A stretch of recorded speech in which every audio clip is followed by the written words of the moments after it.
listening to the King Raphael Show. I am your host, King Raphael. I hope all is well with everybody out there. As you can see, I have my daughter with me today. Yes, it's bring daughter to work day today. So I'm so glad that she's here to enjoy things. I kind of want her to be around a lot more just to witness and soak up. So I knew she was going to be here. So I kind of got something that I believe is right up her alley, some things that she can remember in this life. I got some stories for y'all. We're going to be talking about the animal kingdom of life and what animals teach us about human behavior. And I know these type of stories are things that, not only adults, but children can definitely relate to and remember. So I hope that not only her, but we all can really gravitate to some of these stories, and we'll probably find ourselves in many of these stories that I have to share with you today. So it's been an interesting journey.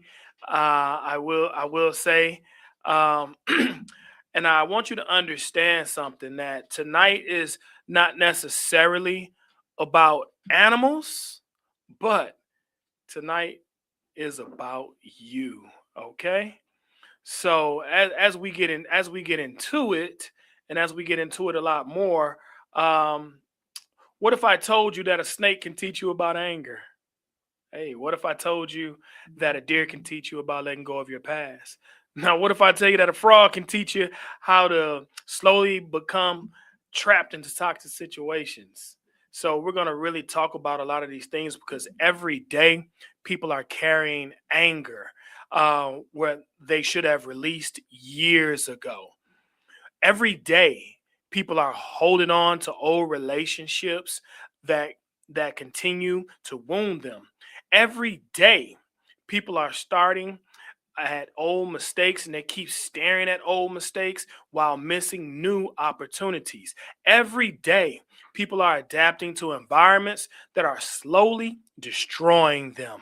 Every day people are wasting energy fighting battles that don't deserve their attention.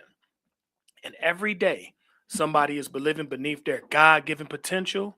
And that's because they accepted limitations that was theirs never to carry. So tonight we're going to talk about it all. We're going to talk about anger. We're going to talk about relationships. We're going to talk about trauma, y'all. We're going to talk about identity. We're going to definitely talk about purpose. And before this show is over, I believe that many of us will definitely, as I already told you, going to recognize ourselves in some of these stories, because these just aren't animal stories. These are life stories. These are your stories, and one of them's definitely my story. But you know what? And inside of each one of these lessons that can change the way you see life forever. So buckle up, open your mind, and open up your heart, and prepare to elevate, okay? Because tonight we're entering the animal kingdom of life. And trust me, by the end of this show, you ain't gonna even look at animals the same, right? Especially yourself. So this is the King Raphael Show. Are y'all ready to elevate? Let me see some nods out there. Let me see some thumbs up. My Instagram live, my TikTok live. I see y'all. Are y'all ready? I see you, Rick, the wealth coach, on here. Thank you for joining. I see quite a few of y'all joining. And I see my daughter want to tap me on my shoulder. Yes, baby. Okay, see, that's what we're gonna do while we live on air. So she wants to talk. She wants to be famous. So we'll definitely blow her up today. I'll give her a chance to talk to y'all as well and see what she has to say. All right, so I'm not a hunter, but I'm told that in indigenous tribes, they would take a blade and they would freeze it in ice, and then they would coat that blade with blood. And then after that, they would just sit back and wait. Now, what they're waiting on is a hungry animal to come by. And one day, while they were sitting back waiting, a wolf came by, and its hunger made it lick the blade. The reason why it licked the blade, because it didn't see the blade. The blade was only protruding a little bit from the ice. And basically, the blood was coating over the ice and everything. So as it licked the blade, Guess what happened? It cut his tongue. And then there was more blood. So now you have this wolf thinking that it's having a really good feast, but it wasn't. It wasn't having a good feast at all, right? It's actually licking its own life away. So it doesn't realize the danger that licking the blade is what it's doing to it, because it's opening up the wounds, it's opening up the cut even more. It didn't realize the danger until it was too late, because the more and more that it licked at its own blood, it bled to death. Now, think about this in our communities. They set traps. Think of drugs, right? Think of quick money schemes. They all look like a good meal, but they always end up harming themselves, and they end up cutting into their own future. So the psychology here is self-deception. We believe that we're winning, and we're blind to the harm. So let's elevate beyond the trap. You see, we got to recognize that the blade, what it's there for. See, we got to choose to build ourselves up. Now, that's how we break free. But you see, in this story, there was temptation. And a lot of times, the things that traps us are our temptations or our hungers, right? But a lot of times, these traps are self-deception. And self-deception is always and usually disguised as pleasure. You see, the wolf was drawn by the taste of the blood. Likewise, people are often drawn by the taste of temptation, not even recognizing the actual danger. So the enemy often uses deception and temptation to destroy people from within. You see, the enemy is tricky, y'all. So you got to be very, very careful on how you move. A lot of times, you got a lot of, especially black men, we out here in these streets and we think we're getting a good meal, but in the end, we're killing ourselves. So I want to talk to you about another one. Sunshine, can you pull up the first picture that I have about a trap? Because a lot of times when I think about brothers in a trap, it's almost, this is like what they do. This is why I created this image for y'all to look at. It's almost like with you see money on the ground and you're picking it up, right? And you keep picking it up. Everything seems normal and you're still picking money up. You got $100 bill lying on the ground. It's crisp. You pick it up, put it in your pocket. Nobody else around, so it's yours. Easy money. It's free money. A few steps later, you find another $100 bill, then another and another, right? Then your excitement starts to grow and you stop asking questions like, where's this money coming from? Then you stop paying attention to your surroundings. A lot of times I hear street people say they get addicted to the money, getting addicted to it, right? Getting addicted to that easy money. Then you stop even thinking or caring where the money is coming from, because all you can see is what you're gaining. And then you get another 100 here, 200 here. Oh, here go a little stack of $500 right here. And with every bill you collect, your shift focus away from other realities. So the closer towards the closer from your reality and closer to your reward, right? So eventually the distance you see makes your heart race, because you see a huge pile of cash. There it is right there. It's a stack of money. Stack of money. Now you know you want that money, so here you go. You go for it. It's the most money you've ever seen in your life. Enough to solve all your problems, enough to pay all your bills. It's enough money to make all of your dreams come true. At least that's what you think. Now, without hesitation, you run towards it. You can move the picture. Now, without hesitation, you run towards it. You didn't inspect the area. You didn't go through your usual plug this time. You didn't vet this new contact out. All y'all hustlers know what I'm talking about.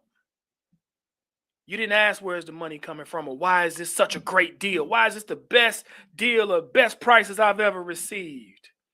You don't even question it like you should. You just feel like, hey, this is my season. I'm being blessed right now. Thank you, God. You only see the reward. Now, as you step towards to grab that pile of cash, you suddenly hear a loud slam. Bam! That's the cage door closing behind you. Yep, them police got your ass. That's right. Now you trapped. And for the first time, you realize something. That money was never the goal. You were. You see, it's something out there that's after you, that's trying to trap you. If you didn't see these verdicts this week, right? Releasing Mr. Child, how the brother got killed, just different traps. Or how the brother who stabbed that white boy and now he's in jail for the rest of his life, different type of traps. See, you are the one that's being hunted. And you don't even realize, black man. See, the trap wasn't designed to catch your hand. You see, this trap is designed to catch your mind. The bait wasn't the money. The bait was your desire. The trap didn't work because you were weak. The trap worked because you offered something. It offered something that you wanted. Family, that's exactly how temptation works. The enemy doesn't advertise the cage. He advertises the bait. Nobody advertises addiction. They advertise the high. Nobody advertises the prison. They advertise the fast money. You see, they advertise the lifestyle, but nobody advertises the heartbreak. They advertise the pleasure. Nobody advertises the destruction. They advertise the reward. That's why every trap has bait. And the more attractive the bait is, the more dangerous the trap. You see, the Bible says in Proverbs 14, verse 12, there is a way that seems right unto man, but the end thereof is the ways of death. Y'all catch that? The deal looked right. The money looked right. The opportunity looked right. But the destination was destruction.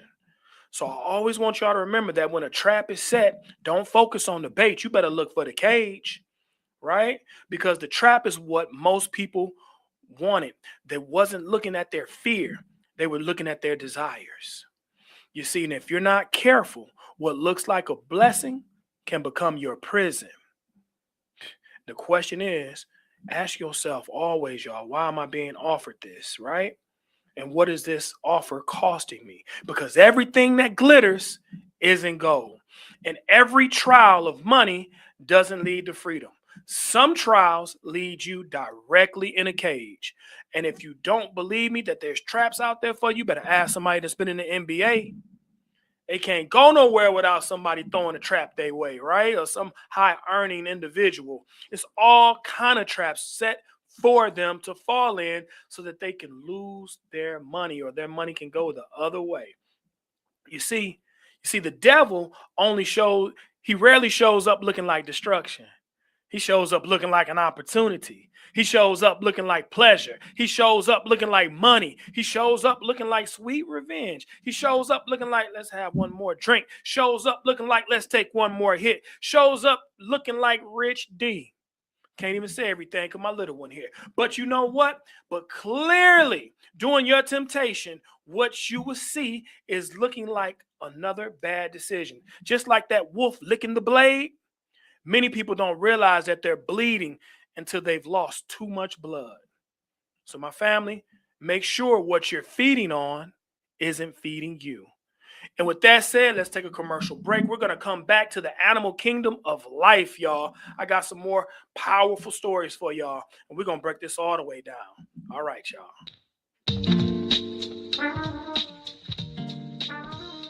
Hi, I'm Professor G, the Airbnb King.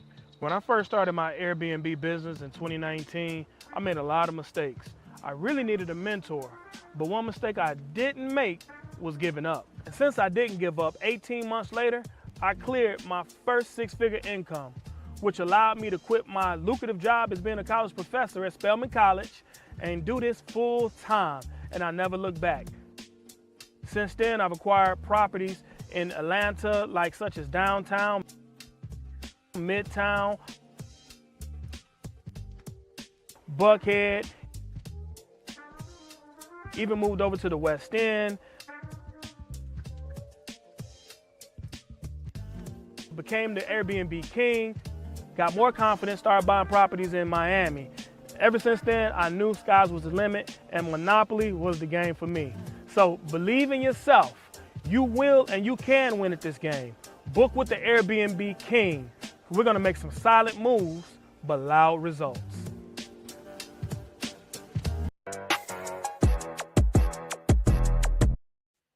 All right. We are back talking about the animal kingdom of life. Yo, this is a very direct correlation to a lot of things that we go through in this life.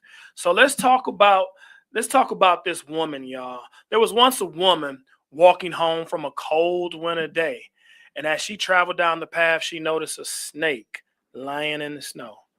The snake was barely moving. Its body was frozen. Its life was fading away. Most people would have kept walking. I know I would have, picking up no snake. But this woman had compassion in her heart. And she looked at the snake and felt sorry for it. So she carefully picked it up and carried it home. She placed it near a fireplace. She wrapped it in warmth. She fed it. She protected it. She got it back to health. Day after day, she nursed the health back of this snake. And eventually, the snake regained its strength. The eyes began bright again. The body became strong again. And one day, while the woman was holding the snake in her hands, it suddenly struck and bit her on the hand. And the woman cried, "Oh, why'd you do that?" She was in shock. She was in pain. Tears filled her eyes. She was confused. She was heartbroken. She looked at the snake and said, "Why did you do this? I saved your life. I cared for you. I fed you. I protected you." And the snake looked at her and said, "Trick, you know I'm a snake. Why'd you pick me up?"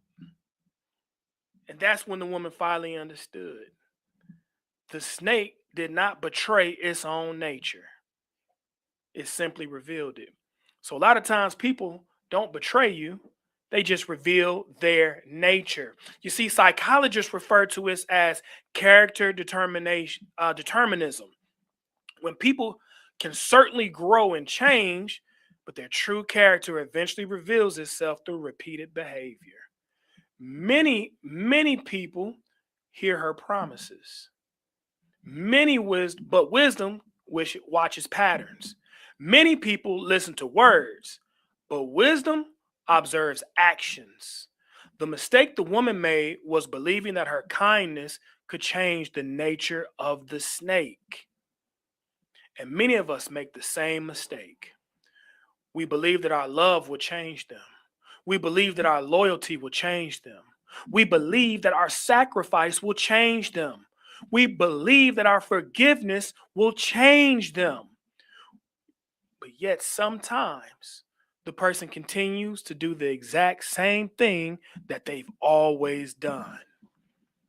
And not because they hate us, not because they're confused, but because they're simply operating according to their character. I can't even express in my last relationship, if I'm being transparent, how many times I continued to repeat the same issue over and over again. And yet it was my fault because I accepted it. I accepted the repeated patterns. I accepted the repeated disrespect. And instead of understanding that that was just her character. You see, the Bible warns us not to ignore patterns. Just as a dog returns to his vomit, the fool returneth to his folly. And see, that verse teaches a very difficult truth that people who refuse to change often return to the same behavior that harmed them before. Not once, not twice, but repeatedly. And Jesus taught the importance of discernment. He said, "Ye shall know them by the fruits that they bear." I used to always tell my students that you will know a tree by the fruit that it bears. Don't be expecting an orange, but you see in apples. You will know a tree by the fruit that it bears. And notice that he did not say you will notice them by their promises.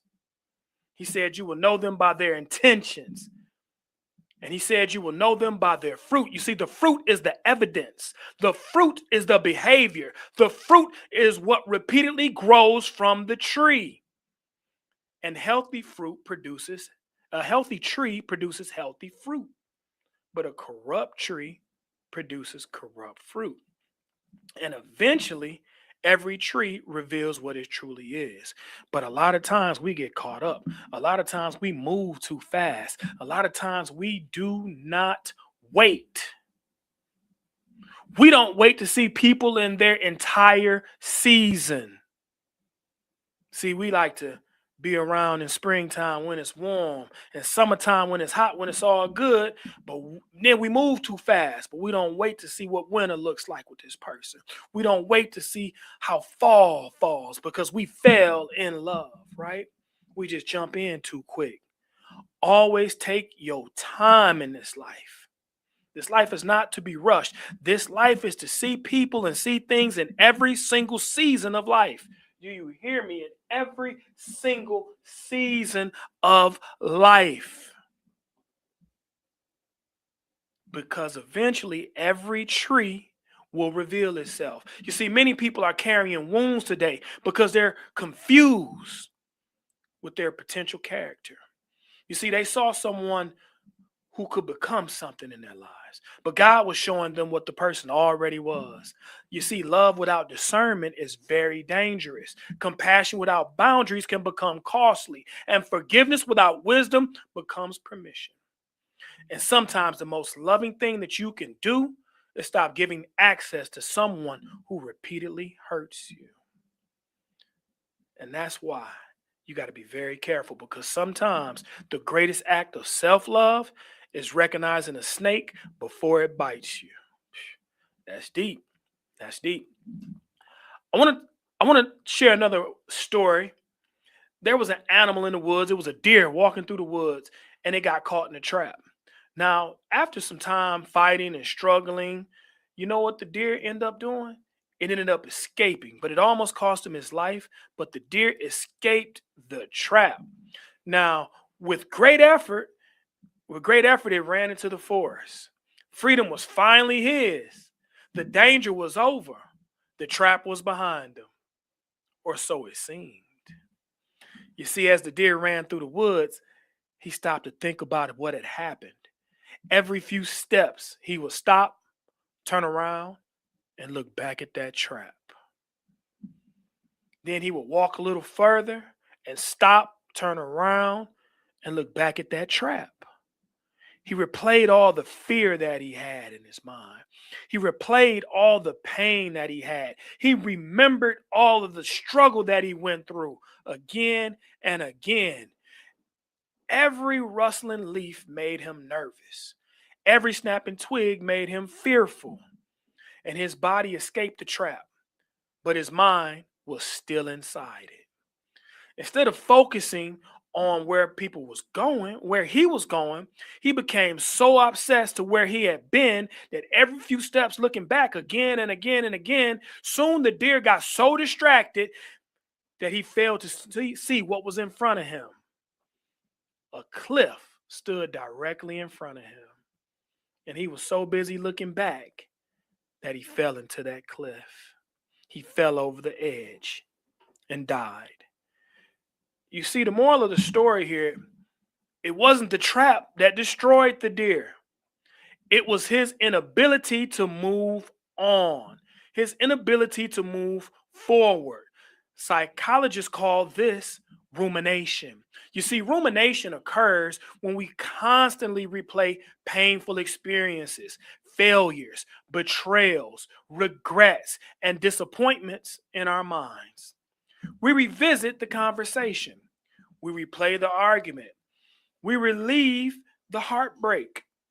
We reverse the failure. We keep running into moments that we cannot change. And while we're busy staring at yesterday, we miss what God is doing today. You see, most people are no longer trapped by their circumstances, they are trapped by their memories. Y'all caught that? You've been out the situation, you have been delivered, but you can't deliver your mind. And you get trapped in a relationship that ended years ago. You get trapped in failure that happened years ago. You get trapped in rejection that happened years ago. And yet you continue to carry it everywhere you go. The feet have moved forward, but the mind is still stuck in reverse. You see, the Bible teaches us the importance of letting go. It says, remember not the former things, neither consider the things of old. But behold, I have a new thing. You see, God has a new thing for you. He's trying to tell you to stop staring at what was so I can show you what can be. But if your eyes are always fixed on your old wounds, you'll miss the new blessings, right? I know what it feels like, and I've been there in my own life. So when I replay situations again and again over in my head, I used to wonder, what could I have done differently? Wondering why someone treated me the way that they did. Wondering why did God close this door? But eventually I realized something. Every minute spent reliving yesterday was still in time for what I could be building tomorrow. You see, the enemy doesn't always need to trap you physically. Sometimes he only needs to focus your attention backwards, because a distracted person is a defeated person. Remember, the deer escaped the trap, but it never escaped the memory of the trap. And because of that, it lost sight on the path ahead, and that's what caused its demise. So I need you to hear me carefully. Your past may explain you, but it does not have to define you. That betrayal happened. That disappointment happened. That mistake happened. That loss happened. But don't allow that chapter in your life to become the entire story of your life. You see, God is not through with you. Still writing stories for you. Still creating new memories. You cannot drive a car by looking and staring in the rear view. You cannot walk into the future while living in your past. You get that? So let's stop revisiting what broke you. Stop reliving what God has already brought you through. And thank God for the lesson, learn from the experience, and move forward. Because your future deserves more attention than your past. That's big facts. And on that, we're going to take a commercial break, and we're going to come back with you on how this animal kingdom of life defines our human nature. Y'all, this is a good one. Stay tuned and stay locked in. This is the King Raphael Show. Hey, have you ever been at work on a Monday morning behind your desk wondering, what am I doing with my life? Well, I wanted that same question as well. So what I did was I created a business around the lifestyle that I truly wanted. And for me, that's really about travel. So I wanted to make the beach my office, and that's exactly what I did. I can work from anywhere around the world with my customizable Airbnb business. So let me show you how to do it for yourself. So let me help you create an Airbnb business that will sustain you for the rest of your life and sustain your children, right? Let me show you how to automate your business so that it's on cruise control. Let me show you how to fly under the radar if you need. I can also teach you how to get Airbnb properties with no money down. Yes, no money down. See, many people don't think that they can get in business because they don't think that they have the funds. But you really don't need it. What's more important is the information. So join the workshop. I have a team of super hosts that will be right there that will help you start your listing the same day. Now that's powerful. All right, so we're giving out the information. So come to the workshop, click the link below, or DM me, and I can provide you all the information.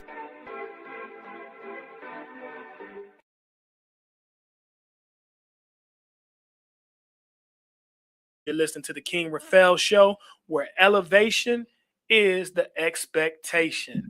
And we have an amazing show talking about the animal kingdom and a lot of these principles and parables, y'all, that we're learning through animal nature. And here's one that's a pretty good one. I know you've heard it before, but I want to give my little twist on it. You know, it's about the frog in the pot, right? And that pot slowly becomes a silent trap. I know we've heard it before. So, you know, even before I go further, I was just talking to my daughter about which one of these stories has really caught her attention the most, right? It was interesting. Alani, which one caught your attention the most? What did you tell me? The one that had the snake and how it came out and betrayed its owner, but didn't betray its nature. It betrayed its owner, but it didn't betray its nature, right? So everything is always going to be true to its nature, right? Mm-hmm. So that means you got to take your time to see the nature in anything so that you can know how it functions and how it will move in your life and how it will treat you, because everything and every person will always be true to their nature. So I hope you always remember that lesson for the rest of your life, okay? So there was a frog that was placed in a cool pot of water. The water felt comfortable. The water felt safe. The water felt relaxing. There was no danger, nothing to be alarmed about, no reason to leave. As the frog rested in water, someone turned on the heat very slowly. Minute by minute, degree by degree, the temperature began to rise. See, at first, the frog barely noticed it. And the frogs, they're cold blooded creatures. So it simply can just adjust its body temperature to match its environment. The water became warmer. The frog adjusted. The water became hotter. And the frog adjusted again. The heat continued to rise. The frog continued to adapt. And what was once had felt very uncomfortable gradually became normal. What was once would have felt dangerous gradually felt acceptable. You see, the frog never realized that it was adapting to an environment that was slowly destroying it. Eventually, the water became dangerously hot, and the frog realized it was in danger. And for the first time, it wanted to escape. It wanted to jump out, but it was too late. Its muscles had weakened, it had froze, it had been burned, and its body became too exhausted. And the strength it needed to escape was gone, and the frog was boiled alive. Here's the lesson: the hot water did not trap the frog, its gradual acceptance did. Psychologists refer to this as gradual conditioning. Many of us feel like in the black community that we are being conditioned, right? I've even heard a joke say our conditioning is being conditioned, right? You see, it occurs when harmful situations develop slowly, that people adapt to them without realizing that the damage is being done. The stress increases little by little. Manipulation increases little by little. Disrespect increases little by little. Addiction increases little by little. Compromise increases little by little. And because the changes are gradual, they rarely trigger immediate response. You see, in the frog, if it had been dropped directly in the hot boiling water, it would have jumped out immediately. The danger would have been obvious. And the same is true in our lives.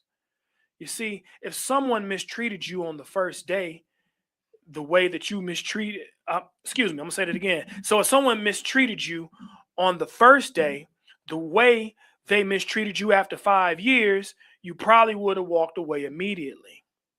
Now, if companies showed you all the stress, all the burnout, all the sacrifice, all the upfront BS that they were going to give you, you might never have taken the job.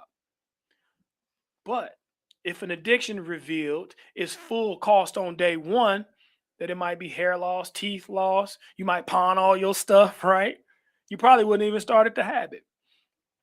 But it doesn't happen that way.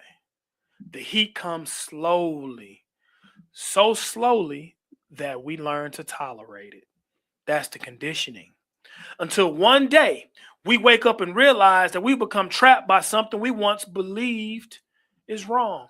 We wake up and realize that we now understand that we're being controlled. And see, the Bible warns us about small compromises. The enemy rarely destroys our lives overnight. You see, more often he works on compromise at a time. One compromise, one, yes, I'll do this, I'll give in. One distraction at a time, one habit at a time, one unhealthy relationship at a time, one poor decision at a time, one agreement at a time, until the heat rises so slowly that we stop noticing it altogether. You see, that's why the Bible says, keep thy heart with all diligence, for out of it are the issues of life. You see, God is telling us to pay attention. He's telling us to monitor our environment, to monitor your relationships, to monitor your habits, and most importantly, monitor your thoughts. Because whatever constantly surrounds you eventually influences you. You see, I've seen this happen in my own life. Sometimes I've stayed somewhere too long and I just adapt to it, right? Sometimes I just may tolerate something or I accept something, right? But see, a lot of us do this. We will excuse bad behavior that we never should have excused. We convenience ourselves because we survived it, and we convince ourselves that it may be okay, that maybe something will change. But survival is not the same as health, and endurance is not always wisdom. Sometimes wisdom says jump before the water gets hotter, before your spirit becomes weaker, before the damage becomes permanent. But many of us don't have the discernment to listen. You see, one of the most dangerous words in this life is eventually. Eventually, I'll leave. Eventually, I'll change. Eventually, I'll start over. Eventually, I'll take care of my health. Eventually, I'll quit this job. Eventually, I'll set boundaries. Eventually, I'll pursue my purpose. Eventually, I'll write this book. Right? Eventually. And the problem is, eventually often arrives too late. The frog didn't die because it couldn't jump. The frog died because it waited too long to jump. So take inventory of your life. And what are you going to tolerate that God never intended you to tolerate? What environment in your life keeps getting hotter degree by degree? What relationship keeps draining your peace and causing chaos in your life? What habits keep pulling you away from your purpose? What compromise are you being comfortable with? Because the most dangerous change in this life is the ones that you barely notice. So I'm asking you, I'm pleading with you, don't wait until the heat becomes unbearable. Pay attention now. Make the adjustment now. Make the right decision now. Jump now. Because sometimes the greatest act of faith is refusing to stay in the pot that's slowly destroying you. Y'all get that? Move today. Do it for yourself, y'all. This is why we're here to elevate. This is why elevation is the expectation. We're here to elevate our minds, our bodies, and our spirits. Because God never meant you to suffer. God never intended for you to struggle.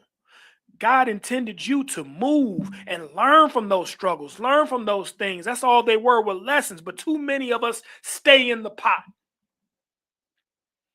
We've been there so long, we've gotten used to the water. We've got used to the disrespect, right? We got used to the discomfort. And we're not listening to God when he says jump. This is why you got to walk in the spirit so that you can move when God says move. But that's why we got to work on our discernment, y'all. I got another one for you. Let me move forward. I call this one the eagle and the crow, the power of rising above. So high above the mountains, an eagle soared in the sky, its wings stretched wide.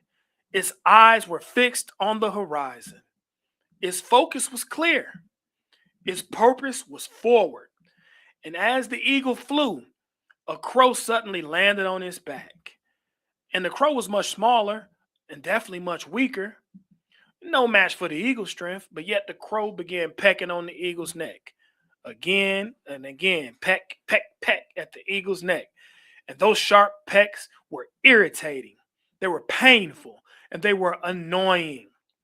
The eagle felt every strike, but something remarkable happened. This eagle, it didn't fight back. It didn't. It did not turn around, try to bite it. It did not waste energy arguing with the crow. Instead, it ascended to a higher level. The eagle began to spread its wings and fly higher and higher and higher. And the crow continued to peck and peck and peck. And the eagle continued rising and rising. And what happened when that happened? The altitude increased and the air began to decrease. The air became thinner. The oxygen became scarce, right? The eagle was built for those heights, and the crow was not. Soon after, the crow struggled to breathe. Its strength faded, its wings weakened, and his body could no longer handle the environment that the eagle thrived in. And eventually, the crow lost his grip and fell all the way out the sky. And look at that. The eagle never attacked it. The eagle never fought. The eagle defeated the crow by simply rising above it. Psychologists refer to this concept as higher ground response. Rather than reaching emotionally to every attack and responding to every criticism, to every insult you receive, every provocation that somebody tries to do, a person chooses to elevate beyond the conflict. This principle is powerful because many battles are designed to distract us, not defeat us. Many people spend their lives fighting crows, arguing online, defending themselves against every critic, responding to every insult, explaining themselves to everybody who already have it in their minds not to agree with them anyway. See, one thing that we do is we try to win arguments that have no reward. And then that's what we call fighting crows while you're neglecting your own purpose. You see, the crow wanted the eagle's attention. The eagle focused on its destination. Now that's wisdom. You know who I heard provide that wisdom one day in a conference? Michelle Obama. Y'all remember that when Michelle said, when they go low, we go high. I get it. I understand that now. When they go low, we go high because they can't live up there with you, right? They can't even breathe your air, be up in your altitude. See, that statement reflects a timeless truth. Not every attack deserves a response. Not every insult deserves a rebuttal. And not every critic deserves your energy. Some people can't even reach your level, so they try to pull you down to theirs. You see, the Bible even talks about that principle. It says, wait on the Lord and renew your strength and mount up your wings just as eagles. And I believe that's what it meant. Notice what eagles do. They rise, they soar, they elevate. And see, God never called us to be beneath our purpose. He caused us to rise above the distractions, right?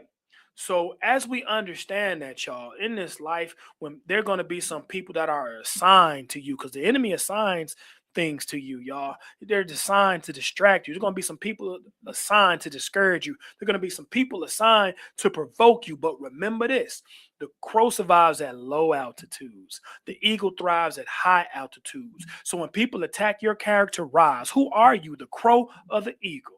I'll let you think about that one and you make the decision for yourself so that one day you can stop fighting every crow and spread your wings. Okay? All right.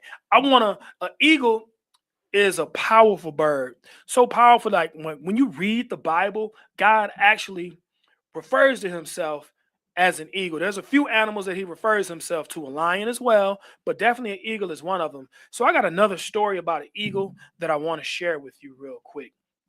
But before I share that with you, I want to talk to my daughter briefly. Alani, how you doing today? You good? She wanted to be on camera. I told her if you sit in a position of power, you got to be powerful. Alani, she tried to move. I wouldn't let her because she had already sat down and been in the shot. Alani, can you give us a few of your principles, if you don't mind, that we go over things that we go over at home? But I know you're gonna do it for your daddy. How many? What's number one? I'll stop in a few. I won't go too far, but let's go through a few. What's number one? Always do your best. Number two. Respect and value others. Respect and value others. Number three. Treat how you want to be treated. I can't hear you. Treat people how you want to be treated. Okay, treat people how you want to be treated. What's number four? I love the God inside of me. Love the God inside of me. Love yourself and love the God inside of you. Number five. I'm a leader, not a repeater. I'm a leader, not a repeater. Number six. I have high moral standards. I have high moral standards. Number seven. I am humble. I am humble. I can't hear you. I'm humble. I'm humble. She's not even reading these, y'all. Top of her mind. Number 8. I have control over my emotions at all times. I can't hear you. Please speak clearly over the I microphone. have control of my emotions at all times. Very important. You must have control over your emotions at all times because a lot of these distractions are emotional based. Number 10. Gentries never quit. Gentries never quit. Number 11. Um, Tell me about your body. it's a temple. Your body is a temple. Say it again. Number 11. My body is a temple. Number 11. My body is a temple. There you go. That's right. Number 12. Don't rush me, ground. Ooh, I'm going to stop right there. Don't rush to be grown. We got plenty of principles. She knows about 22 principles, y'all. And I'm so proud of her. She learned these from the top of her mind. She can just recite them. And I hope the hopes of these principles are to ingrain them in her. So if I'm not around or her parents are not around, she knows how to conduct herself. And then she knows when she violates one of them. If she don't do your best, that's number 1. Always do your best. Because if you don't, it's a violation of rule number 1. So there's a lot of principles, y'all, but I'm so proud of her. So I had to put her on the spot. Thank you, baby girl. I want to talk to y'all real quick about an eagle before we lose our time. There was once a little Indian girl, y'all, that was walking through the woods, and she found a very large egg laying on the ground. And she picked the egg up and decided to find a nest to put it in. So she found the nest, all right. She put it in any nest she could find. And the egg was actually larger than the other eggs in the nest. But she ain't care. She put it in that nest anyway, right?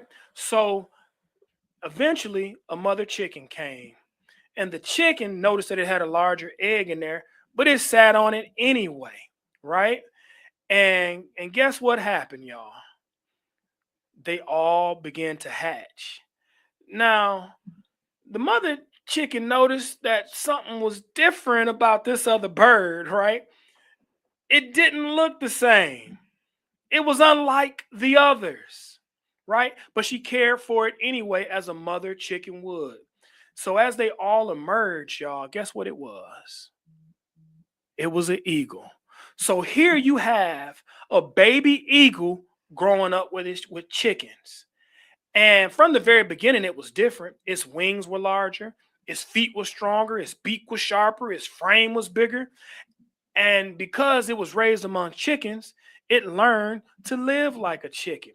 It scratched the dirt like a chicken. It clucked like a chicken. It talked like a chicken. It dreamed like a chicken. And after years passed, the young eagle noticed something, that it looked different from its brothers and sisters. Its wings stretched out further than its brothers and sisters. Its body stood taller, and something inside of it felt different. Yet every day it was reminded that it was in a coop, doing what chickens do, living how chickens live, accepting limitations never designed for it. Then one day, as it was pecking on the ground, it looked up in the clouds and it saw a magnificent bird soaring through the sky.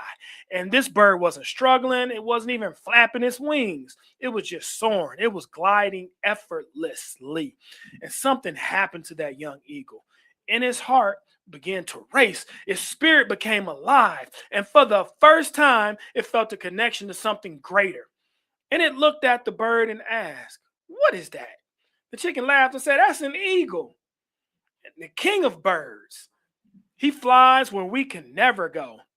And the young eagle started looking upwards, and something deep inside whispered, "That's what you are."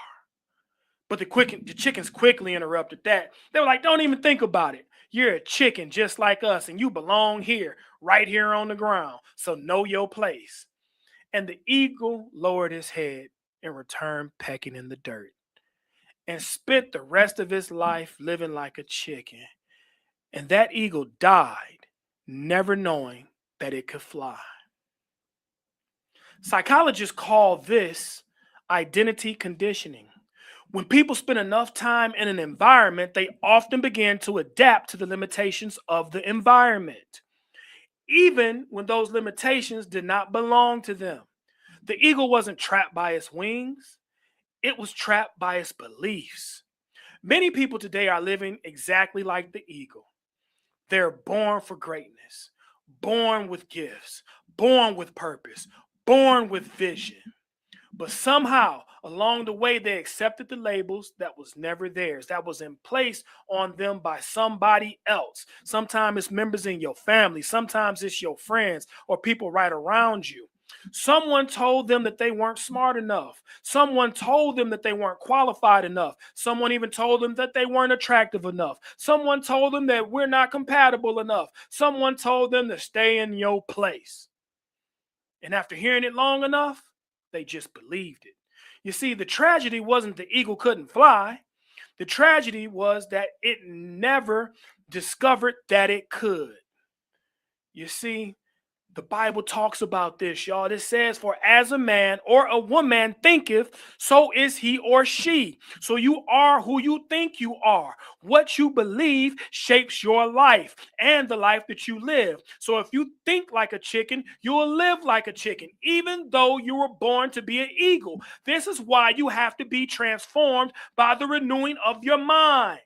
God is telling us not to let our environment define us. God is telling us that culture should not define you. Don't let fear define you. Don't let failure define you. Just renew your mind, because transforming begins with identity.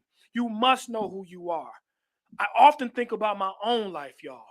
And there were moments where I saw limitations, where I attended 4 different high schools. I graduated with a 1.7 GPA. And people wrote me off, y'all. I remember my cousin saying I wouldn't stay in college. I remember when I graduated from high school, a man in my church said, surprise of the century. That's how they felt about me. But good thing I didn't feel that way. Good thing I had a praying mother. And happy birthday, Mom. It's your birthday today. I see you.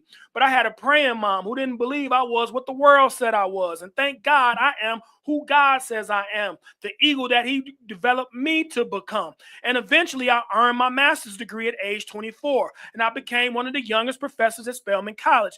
And today I stand before you with the message of hope and purpose.